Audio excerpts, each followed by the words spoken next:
Sakto lang po yung pangalan nila, puro promise lang po talaga. Nagsampa ang turista na si Hector Dioso Jr. ng small claims case laban sa Vancouver-based immigration consultancy firm na Promised Land Consultancy o PLC. Hello guys, welcome back to our YouTube channel. So yun nga guys, siyam na mga kababayan natin na may tourist visa holder and nakarating po sila dito sa Canada through the recruitment agency po na PLC or Promised Land Consultancy. Ito po ay licensed agency dito sa British Columbia na nakatulong sa kanila para makarating dito sa Canada. So tinataya po na nasa 7,000 Canadian dollars guys yung binayad nila sa agency na ito para makapag-process sila at makakuha sila ng job offer. So alam nyo guys, wala pa dito yung gastusin mo papunta dito sa Canada, pamasahe sa eroplano, wala pa dito yung pang-accommodation mo, pagkain mo, syempre pocket money pa guys. So talagang sugal po talaga yung ginawa ng siyam nating mga kababayan. At last May po sila na dumating dito sa Canada and naabutan na sila guys ng yung nga pong binaba ng Immigration of Canada na stop na yung pagpaprocess ng work permit para sa mga tourist visa. So, yun po yung nangyari. Sanang mabawi ang naibayad niya sa naturang ahensya kapalit ng ipinangakong trabaho at work permit. Aniya, wala naman pala. Nagka-problema po kami kasi medyo yung mga binibigay nilang work is puro promise lang tapos wala pong papers. So, ilang weeks na po ako nag-reach out sa kanila, wala pa rin. Hulyo nang sinubukan ni Dioso ang pansamantalang public policy ng Canada sa tulong ng serbisyo na inialok ng PLC, kung saan maaaring mag-apply ng work permit basta't may valid job offer mula sa isang employer.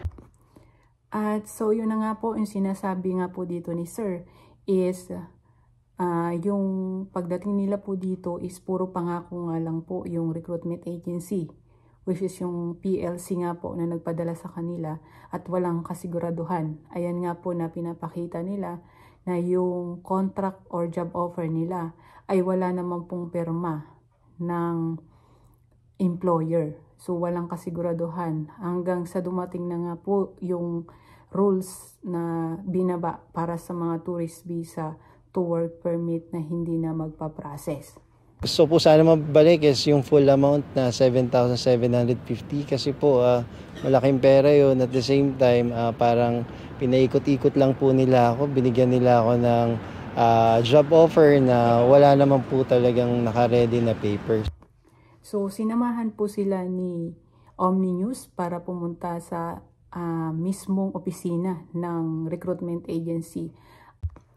So, ayun po, lumapit din po sila, yung siyam na mga kababayan natin na nabiktima nitong recruitment agency na ito.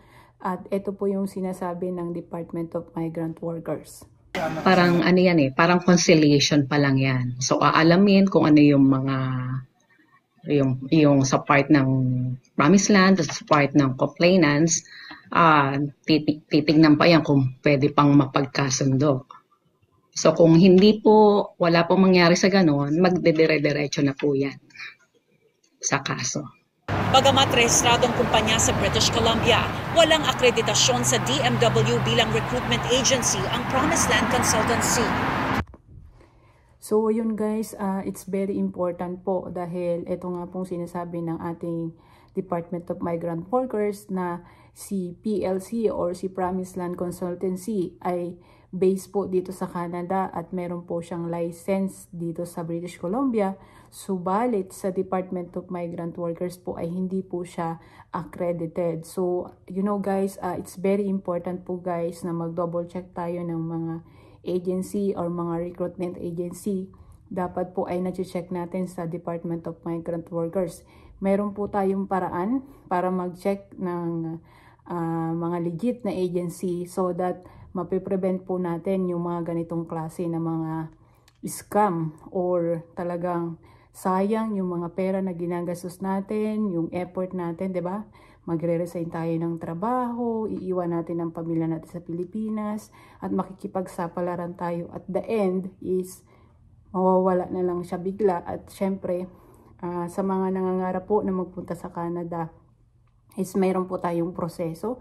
Dumaan po tayo sa tamang proseso para nang sa ganun ay hindi po tayo maban sa bansa na pupunta natin at hindi din po tayo mapahamak.